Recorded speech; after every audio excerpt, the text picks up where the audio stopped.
Hello, Petals. How you doing? How are things going? How is everything? It's a rainy Saturday, but I'm actually quite satisfied because it's been a really lovely week. It really has. There's been a lot of positive things happening, and this is what we like. Not least positive things happening is the amazing jar of Manuka honey I've got, which, to be perfectly honest, it's been my first go of Manuka honey because, let's face it, it's like gorgeous, or rather rocking horse poo, but I don't want to use the rocking horse poo analogy because, you know, it's Manuka honey, it's amazing. And to be honest, I've put a little blob of it in my buttermint tea from Twinings, which I really love, but that's not an advertisement. I'm not paid by them, but I really do rely on the buttermint tea when I'm recording. And I don't know if you can hear the difference in my voice already. So big, huge, massive shout out and thank you to Rose for that lovely, lovely gift. Honestly, you guys have been spoiling me, and you know you don't have to do these things at all. I'm just very grateful that you're here. I'm grateful for each and every one of you, and I do appreciate you very, very much. A second thing I've been reverted to, my goodness, get me tongue around the words today. I have been introduced to Robin Hobb as an author. I have only read part of the kind of the Fool's Assassin trilogy, and so basically I've started reading that one, but I've got to go back and read the first one. So I went to World of Books today, got it for £5. So chuffed. I got the first book in the entire sort of series. But Robin Hobb already I can see as a writer that I really, really enjoy. Talking of which, so you know I've got a Substack, and I'm kind of trying to find my way as to how I'm going to focus it. And I don't know where to focus it around books, games, both, chatting on, or just generally having a genx time, like we do, because we're all genx here. Most of us in our little community are genx, let's face it. Now, I would say if you would like to join in, please feel free, because I would love to have you on board. I'm thinking of doing some podcasts, just audio ones. So I'm not really into doing video ones these days. We could talk about anything, with the focus being on like a Gen Extra, the kind of like Gen X view of the world and what's going on. We don't have to talk about certain things going on, obviously, but just a general view of life, or just chat about books or films or whatever you want to chat about. Let me know your input, because don't forget, as I've always said from day dot, this is as much your channel as mine, and it's nice that we all kind of like come together in it, and it'd be nice if we can all take part. Yes. Only if you want to, mind. No pressure. But I tell you what I would ask you to do if you could, like I always do. If you enjoy this episode, please hit that notifications bell, share, subscribe, or if you could hit the like button, that'd be a spanking lot of help. That'd be lovely. And please listen to the episodes all the way through, because it really helps. Even if it's over a few days, but just please, it really helps my rates. So, it just makes life easier, because I look at my analytics, I'm like, who's just listening to the first part and not the rest? They don't like me, or something silly like that. Right, lovely beans. So, also in the comments, please let me know how you are, as I normally like to ask, because I'm nosy. I like to make sure you're okay. So here we go with chapter 19, the penultimate chapter of this book. Did we decide which one we're doing next? My brain this week. Although it's been an awesome week, because I actually got a fridge delivered, but it's got a little bit of a dent in the packaging, but no dent in the fridge, so it's just like kind of lovely. I'll put that in today. The whole different story, but we're going to leave that for another day. It's just a fridge, because I've moved my fridge freezer into the back room because I'm rock and roll that way. I don't get out much. Little things. Right then. Chapter 19 of Here Comes the Sun by the indubitable, the indomitable, the amazing, wonderful and excellent Mr. Tom Holt.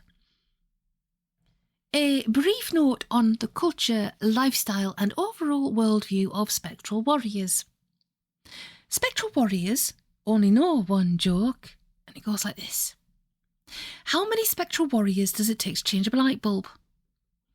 1. And a stepladder. At a pinch, of course, he could stand on a chair. Like all crack military units, they have marching songs, the best love of which goes, underneath a lamplight by the barrack gate. Darling, I remember the way you'd always gone by the time I got there. Spectral warriors come into being when freeze-dried dragon's teeth are sawn on the ground and cease to exist when an enemy kills them, or more usually, when they transgress their own Byzantine disciplinary regulations. Being composed entirely of spirit and ether, they do not require food and drink, or at least, they never get any. Very few of them survive long enough to find out whether or not it actually matters. Now, it would be wrong to say that spectral warriors are afraid of nothing. They're afraid of an enormous variety of things, and their anxiety is usually thoroughly justified. The only thing they aren't scared of is the enemy, because anything their opponents can do to them is going to be playtime compared to what's waiting for them when they get back to camp. This is, of course, intentional. Platoon 384657J, Blue Company, known in the service as the Whimpering Eagles, burst through the plate glass windows at a fast trot, fanned out and assumed the legendary reverse tortoise formation, a manoeuvre designed to enable the front-line troops simultaneously to envelop the enemy and get as far away from the commanding officer as possible. Then they took cover, deploying in the specially developed triplex enfilade pattern unique to the unit. Then they stood up and looked sheepish. The Lance Corporal turned to face the crowd of staring holiday-makers and cleared his throat self-consciously. Wrong airport, he said. Sorry. The entire section then withdrew, putting into practice the time-honoured, embarrassed slouch. The General drew a deep breath, as if to shout, but the words came out at an unexpectedly gentle muzzle velocity. It was like being cooed at by a man-eaten dove. Right, he said. This way, I think. We haven't got time, Jane hissed. Come on. Bjorn looked round, stupefied. He'd never seen so many cans of lager in his entire life. It was, he decided, either a vision of paradise or a challenge. He wanted it to be a challenge. Yeah, he said. Just let me, choose a six-pack and I'll be right with you. He turned back and gawped. It wasn't the first time he'd been in a duty-free, of course, but it was the first time he'd ever been in a perfect one. The thing which made it different from all the rest was the way it had nothing but beer. Lots of beer. There were cans as far as the eye could see. In fact, if he'd thought about it, he'd have realised that so much specific gravity in one place at one time was a direct contravention of the laws of physics. Stun me, he whispered. They've even got a Rottweiler 9X. His hand reached out instinctively, like a seedling reaching for the sun, and with about as much chance of making contact, because Jane had caught hold of his ear and was pulling. For pity's sake, she was saying, you may be a moron, but I would have thought even you would recognise an obvious trap when you saw... She stopped dead, her mouth hanging open, and her fingers slowly relaxed their grip. Odd, Bjorn thought. I didn't notice there was a perfume counter. In fact, there wasn't one when I came in. Just 60,000 cans of Budweiser. He tried to interest Jane in this fact, but he was wasting his time. Please yourself, then, he said. I'll just go back and have a look at the beer had gone. It had been replaced by 1 million bottles of scent. Now, either the shelf stackers had access to some fairly advanced technology, or something rather peculiar was going on. Behind his back, the hostage started to cry. Hey, Bjorn protested. That's not fair. I was just going to... He hesitated, while the world flickered. Oh, he said. Right. That's more like it. Thanks. For her part, Jane was standing looking at the bottle of Chanel she'd just decided to buy and was trying to figure out why the label now read Jackal Extra Light Original Gravity 1034 degrees to 1038 degrees. Bjorn scratched his head. You know what? He said slowly. I bet if you opened one of these cans, there wouldn't be any beer in there anyway. Jane looked at him absently. Sorry? She said. I think, Bjorn replied, that all this is a thing, you know, illustration, illusion, figment of the what's-its name, imagination. I know, Jane said. And it was so cheap too. They looked at each other. I don't like this, Jane said. I wish we knew where we were. Bjorn shrugged. Doesn't matter, he said. It's where we're going that matters. That sounded terribly impressive, and Jane nodded. Well, well, she answered. And where's that? Bjorn looked around. The duty-free had vanished and had been replaced by one of those little stalls that sell impractical pink socks. An electric trolley lumbered past and vanished into a gap between two delaminating dimensions. Dunno, he said. Excuse me. A security officer looked round and then looked up. About a foot above his head he could make out two tiny points of red light, like... Well, if he was a rabbit standing in the middle of a 5-lane freeway, and if articulated lorries had red headlights, that's what they'd have looked like. Only less, well, cosy. Sorry to bother you, said a voice from a long way away, but could you possibly tell me the name of this delightfully appointed airport? The security guard licked his tongue around the inside of his parched mouth and told him. The lights flickered for a moment as the black column they were attached to nodded. Thank you, it said. Very much obliged to you. Then it turned, inserted what would have been fingers if it had had hands into the black hole where its mouth would have been, had it been fitted with one, and whistled. The front of the entrance hall blew out in a confetti storm of shattered glass, and the floor shook with the almost subterranean thumps of exploding stun grenades. Disconcerting shapes, like clouds of black nothing, swung in on ropes, tried unsuccessfully to stop, and crashed into electronic departure boards with pyrotechnic results. There was a really revolting sort of burning smell, not exactly indescribable, because language is capable of an infinity of subtle modulations, but describing it with any accuracy would be a pretty antisocial thing to do. An abandoned luggage trolley quietly folded its wheels inwards and tried to crawl backwards into the wall. Last of all, the general strode in. He stepped over the dazed body of the security guard, marched over to one slumped heap of smouldering black cloth, and prodded it with the toe of his jackboot. Idiots, he said. The remaining black shapes, still plenty of them, gathered reluctantly around him as he studied the check-in area thoughtfully.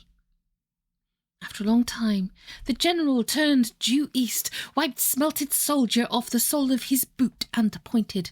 They went that way, he said. Bjorn shuddered.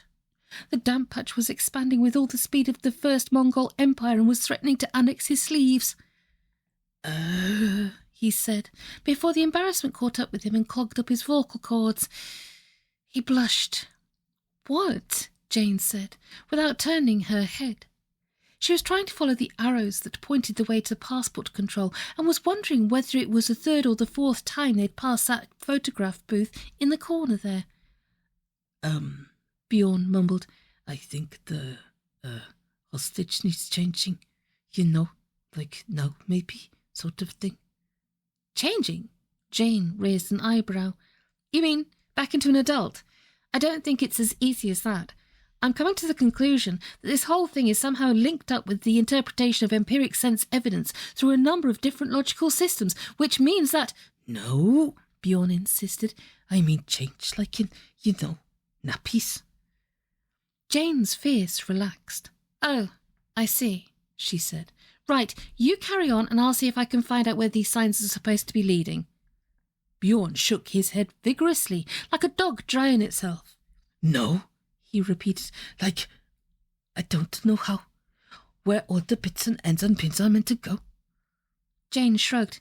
Me neither, she replied. But, Bjorn managed to say, despite the fact that his lower jaw was doing its best to fall off his face. But you're female. You know about these things? Jane replied firmly. Sorry, can't help you there, I'm afraid. All I know about babies is that you're not supposed to put them in washing machines. Makes colours run, presumably. She turned away pointedly and stared at the signs on the wall until Bjorn gave up trying to outstare her and slowly unslung the knapsack from his back. His face was the colour of bolognese sauce as he grabbed hold of a pin at random and pulled. To judge by his expression, he was expecting an explosion on the count of 5. And anyway, Jane added, it's not a baby, it's a hostage, and traditionally it's the man's job to stay home and look after the hostages. She looked around, and then quickly looked away again. Bjorn gritted his teeth and tried to tell himself that what he was holding was in fact a crankshaft case, and what was running down the inside his sleeve was in fact gearbox oil. It helped. Slightly. The bang they then heard was the front of the building being demolished. Jane and Bjorn looked at each other. I think I know where it is we're going, Jane said. Yeah? Away, said Jane firmly. Come on. In a belated attempt to appear inconspicuous, they walked quickly rather than ran toward the nearest exit. A man in uniform tried to stop them, and then recoiled like a salted slug when Bjorn put a wet nappy in his outstretched hand. He made no further attempt to impede their progress. They were in the baggage hall. Wrong way, Bjorn muttered. We should have gone left back there by the... Jane shook her head. This will do, she said. If there's someone chasing us, we'd better hide until they've gone. If we just mingle in with the crowd here, maybe they won't see us. Anyway, they'll have assumed we'd have made a run for the plains. Trying to look tired and bored, they wandered down towards the carousel, Jane making little cooing noises to the hostage as they went. The hostage started yelling. That's fine, Jane whispered. People naturally tend to avoid yelling children in airports, I've always found. It's good cover. Great, Bjorn snarled. There was about a mile of wet cloth wrapped soggily around his wrist, and a safety pin had worked its way inside the sleeve of his shirt. A narrator's note. That paragraph took me 4 goes to do because of the first sentence. Try saying it, I dare you. They made their way down through the crowd, and there was something odd about the people comprised in the crowd, but it doesn't do to stare towards the baggage carousels, where they mingled. Here, Bjorn whispered. There's something odd about... Yes, Jane hissed. I know. What do you expect me to do about it? Bjorn shrugged. Although he wasn't usually given to ruminating on the nature of the universe, he had long ago come up with a reason why female logic is different from male logic. It was complicated, internally coherent, and had a lot to do with the fact that women, being on average the shorter sex, spend a lot of their time nearer to the ground and are thus likely to have their brains interfered with by geothermic radiation. He considered explaining it to Jane, but decided not to narrow his note. Good move. Excuse me, Jane said, elbowing a bystander out of the way. Thank you. The funny thing about the other passengers was, well, it was hard to explain it exactly, but, oh no, the hell with it. There's no point lying when the only person you're going to deceive is yourself. Bjorn grasped a mental nettle, and then his dazed mind looked around frantically for a mental dock leaf. They were transparent. No, not quite. You could see through them, but only at certain angles. It was as if someone had cut out life-size pictures of people and then pasted them to life-size tailor's dummies made of ice or glass. Narrator's note, I think Tom Holt was looking for the word opaque. You couldn't get paste to stick to ice because it would melt or slide off, or... Bjorn caught his train of thought by the scruff of his neck and whisked it back to the matter in hand. If you looked at these people at certain angles, they were not there. Fine, Bjorn thought. So what? I'm no bigot. I can handle black, white, brown or yellow, so I can handle transparent as well. No problem. Not surprisingly, Jane had been working on the same problem, and the answer she'd come up with wasn't a million miles away from the truth. The truth being that the other people in the baggage hall were there all right, but not 100%. One of the disadvantages of long-distance travel, which has never properly been sorted out, is the unfortunate truth that wherever a living creature goes an appreciable distance from home and is parted from its possessions, a portion of its soul stays with them until the eventual reunion, and when part of a man's soul is being hauled around on forklift trucks on conveyor belts after several hours crammed into the hold of an aircraft, it's only to be expected that there will be physical side effects. Normally, of course, nobody ever notices because everyone in the baggage hall is in the same situation, except for the porters who are used to it. Since Jane and Bjorn had no luggage, they were able to see things as they really were, usually through the rib cages of the people standing next to them. These people aren't all there, she whispered. Don't worry about it. I wasn't, Bjorn replied, and then he stared. Sailing up towards him was a large cardboard suitcase, a scuffed imitation leather holdall and a canvas kit bag, none of which he'd seen for well over 1,000 years, since the baggage handlers aboard the Argo had sent them to the Garden of the Hesperides by mistake. He said, excuse me. He leaned forward and grabbed the handles, which crumbled into dust in his hands. 1,000 years is a long time to go round and round in circles. What are you? Jane screeched as Bjorn leapt up onto the carousel and kicked the cases to the floor.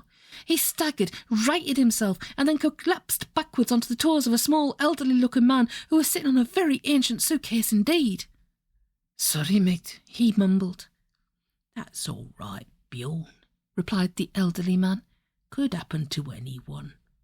To his great surprise, Bjorn managed to say something.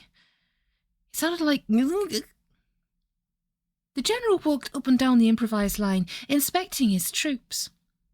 Right, he said, this is the big one. What is it? The big one, chief, said those few spectral warriors who were directly in his line of sight.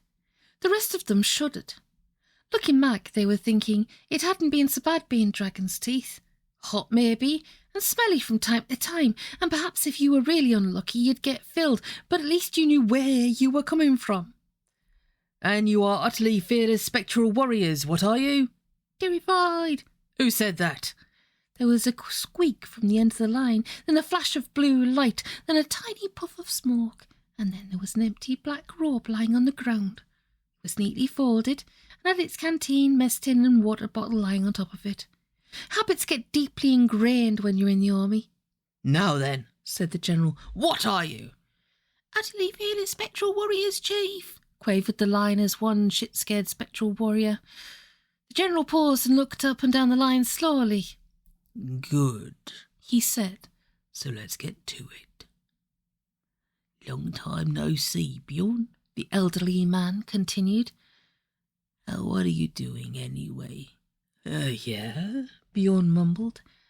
Hey, the old man frowned slightly, although it was hard to tell. His face seemed to have set rock hard, like araldite, as if it had been marinated and case-hardened in boredom. He spoke in a relentless dead monotone, like somebody's cousin showing you holiday snaps. Aren't you going to introduce me to your friend? He said. Bjorn swallowed hard. Jane, this is Ulysses. Ulysses, Jane, he said. Ulysses and me go way back, he added, trying to avoid Jane's eyes. Haven't seen you since. Jane looked again. The sack-shaped thing the man was wearing, the droopy leather hat, the sandals. Excuse me, she said, but are you... Ulysses nodded. You heard about me then, he said. Shocking, isn't it? Jane rewound her memory quickly. Fairy stories, a film with Kirk Douglas, something they'd made her read at school. In any case, shocking wasn't the word she'd have chosen herself. Oh, yes? She ventured. If it goes on much longer, Ulysses droned on, I'm going to complain about it. It shouldn't be allowed. Really, it shouldn't. I mean, Ulysses said, scratching his nose with his little finger. There I was, Trojan War over, all set to go home, got my return ticket and everything. Only Penelope, that's my wife, Penelope, she said, you be sure and bring me back some of that purple wool they got over there. Very keen on embroidery, my wife. With her it's nothing but embroider, all the time. Anyway, I remembered to get the wool, and I packed it in my small suitcase, and then when I got off the plane, I came down here to collect it. Jane tried to cover her ears, but found it impossible to do this without moving her hands, and her hands wouldn't move. A big suitcase came through all right, but God only knows where the little ones got to. I think they may have lost it, 2,000 years, Bjorn hissed in her ear. She nodded and smiled brightly. Very possibly, she said. Maybe it got sent on somewhere else. Ulysses nodded. Maybe, he said. I think I'll just wait a little bit longer, though, just in case. She won't half play me up if I go home without that wool, you know. There was a long silence, during which Jane and Bjorn tried walking backwards a few millimetres at a time. The silence was broken by a number of sounds. There was a yell from Ulysses as he caught sight of a small battered leather suitcase on a belt and threw himself on it. There was a similar shout of triumph as a man in a long raincoat pounced on a bundle wrapped in newspaper, which happened to contain the Maltese Falcon.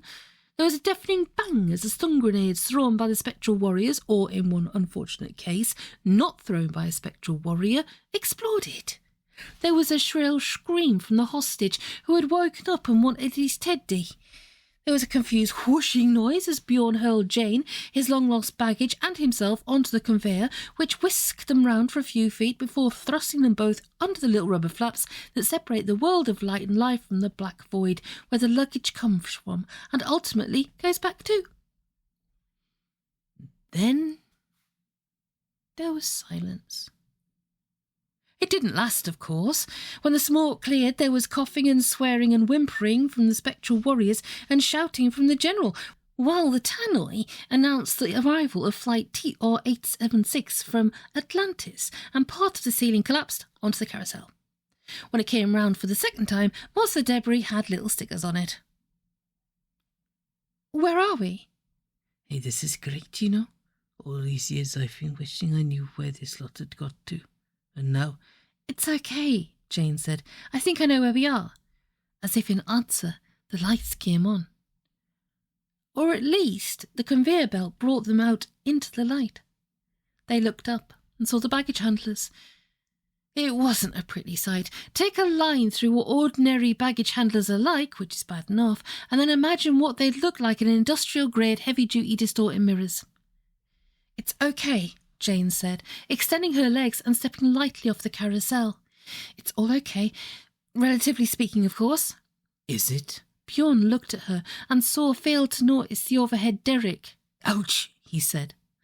Stop fooling about and follow me, Jane replied. She walked rapidly away, leaving Bjorn in the position inherited by all males in airports of running after a female while holding more luggage than he could cope with. Narrator's note, I very much do my best to carry my own luggage, but it's always very appreciated at the end of a long journey when you do get some assistance. Yes. Travel light-ish, kinda. Try to. Just never works, does it? Right, where did we get to? Stop fooling about and follow me, Jane replied. She walked rapidly away, leaving Bjorn in a position inherited by all males at the airports of running after a female while holding more luggage than he could cope with. Look. Narrator's note, why didn't he just get a trolley? Look, he grunted. Slow down a minute and explain what's come over you, all of us. And you can shut up and all, he added, as the hostage wailed at him and tried to poke his wee fist through his head. It's very simple, Jane replied. Gosh, if I'd realised it before, we could have been out here an hour ago. Come on, I never knew anyone who dawdled so much. She had marched up to the nearest wall and now stood facing it. She put her hands on her hips, smiled, and said, Open. It ignored her. She might as well have been talking to a brick wall. Oh, she said. That's awkward. Bjorn arrived. The suitcases and the hostages' carry-cot, which had materialised somewhere inside the works of the carousel and had pink ponies on the sides, were only adhering to him through a misunderstanding of the basics of gravity. He sagged, and his burdens flumped to the ground. You see, Jane went on, I'd thought, we wanted to go somewhere, so suddenly there was an airport. We needed tickets. Suddenly we had tickets. We needed luggage. We've got luggage. And then all that business with the duty-free shop. I mean, it was as if someone was reading our minds for what, deep down, we really wanted in a duty-free shop. So I thought, this is all basically wish fulfillment. She frowned at the wall. Only it doesn't seem to work quite like that. Maybe it's got to be consistent with the illusion. Or something. Bjorn looked over his shoulder. Look, he said. I don't want to hassle you or anything, but there's... Tentatively, Jane prodded the wall with her fingers. If it was wish fulfillment, you see, she said, then it would be easy to work out where we were. We'd still be somewhere inside our own heads, or somebody's head, a sort of generalised head, you know, the collective subconscious or the race memory or something, species memory, probably, only of course you're not... What are you pulling my arm for? Because, Bjorn replied urgently, there's a platoon of spectral warriors coming through the baggage machine and... He was wrong at that. The baggage machine was spitting out empty black cowls, while the strips of black rubber over the gateway between the two halls were rising and falling in a manner suggestive of chewing teeth. "Ugh," said Jane. "Come on, let's get out of here." Pathetic, the General observed. There were still quite a few of the spectral warriors, only, like the British at New Orleans, there weren't quite so many as there had been a while ago. Had the General more experience in commanding special forces, he'd have known better than to try and bump them across dimensions. As it was, he was angry. The remaining spectral warriors fell into line quickly. The General paced up and down, snarling. "This time," he said, "no mistakes, right?" "Right, Chief." "No getting blown up, no getting sucked away, no forgetting to jump off the escalators or being dragged around screaming down into the works. Got that?" "Got it, Chief." "Fine. Now then." There were 2 gateways. One was green, one was red. That was all right. It was what was written over them that worried Jane. The green one said sheep and the red one said goats. There was also a huge needle with the hindquarters of a camel sticking out of its eye. 2 men in Italian suits were standing behind it, pushing, while a third was making frantic efforts with a bar of soap. Jane sat down on Bjorn's suitcase, took off her left shoe and examined a large hole in the sole of her stocking. Shouldn't be like this, she thought. In fact, if she had her way, pretty soon it wouldn't be. But they had to get out of here first. They became aware of someone standing over them. At first he looked like a spectral warrior, but it was a superficial resemblance only. Same black, baggy cowl, absence of face, unpleasant metallic-looking sidearms, but this one had a badge with his name on it. His name was George. "I'm in trouble, miss." Jane looked up. "As a matter of fact, I am," she said. "I wonder if you could help me." The black hole that was George's face flickered into the antimatter equivalent of a smile. "Do my best, miss. It's what we're here for, after all," he said. "Now, what seems to be the trouble?" Jane took a deep breath. "For starters," she said, "where are we? What happened to the dimensional shift? Who is it chasing us? And how do we get back to the mainstream dimension without going through those gates over there? I take it you do have to be dead to go through there." "Quite right, miss," George replied. "Although dead is as dead does, as I always say. Still, that's by the by, isn't it?" In the far depths of his hood, something twinkled cheerfully. Jane nodded and smiled encouragingly. "Well," George went on, "where you are now, miss, you're in the main entrance hall of Judgment Control. That's where you have to show your credentials to immigration, to see if you're going to go first class or economy, smoking or non-smoking. Your baggage will be weighed, and if it's tried in balance and found wanting, then you get charged excess. And like you said just now, miss, being dead is essential. No exceptions, you see. Rules is rules." Jane nodded. "I quite understand," she said. "So, we're quite a few dimensions away from normality, I take it?" "Absolutely right, miss," George replied. "Well spotted, if I may say so. If I were to hazard a guess, I would say you left the mainstream by falling through an artificially created hole in dimensional shift. I wouldn't be at all surprised if it happened while you were in a restaurant somewhere. Does that sound right to you?" By this stage, Bjorn had given up listening. He was going through his kit bag. It was 1,000 to 1 chance that the big jar of Greek olives was still in there, but it was worth a shot. Oh, no, it is not. Greek olives sounds nice right now. Greek olives and dippy bread. Lummy, lummy. "I think I was kidnapped out of my own dimension by an official called Finance and General Purposes to stop me finding out about why he's trying to sabotage the human race," Jane said. "Would that account for it, do you think?" "Oh, I should say so, miss," George said. "Happens more often than most people realise, that sort of thing. We get a lot of that down here." Jane nodded. And then, she went on, I think he hid me away in the back of his mind. Well, in his conscience, actually, which is the nastiest place he could think of. It's where all of the horrible things which he knows deep down inside ought to happen to him are stored. I really didn't like it much in there, to be honest with you. Don't blame me, miss, said George. Dodgy places, consciences. Then what happened? Well, Jane said, trying to remember. Shortly after that. Got them, Bjorn shouted. Hey, that's brilliant. Shortly after that I was rescued, and I'm not quite sure where I was then, but I suppose it must have been in one of the administration office blocks, because if I'd just escaped from inside this person's head, it would stand to reason that I'd end up pretty close to where he was, don't you think? Or am I way off beam? Sounds right to me, miss, said George encouragingly. Go on. Jean thought for a moment. That's where I sort of lost track, she said.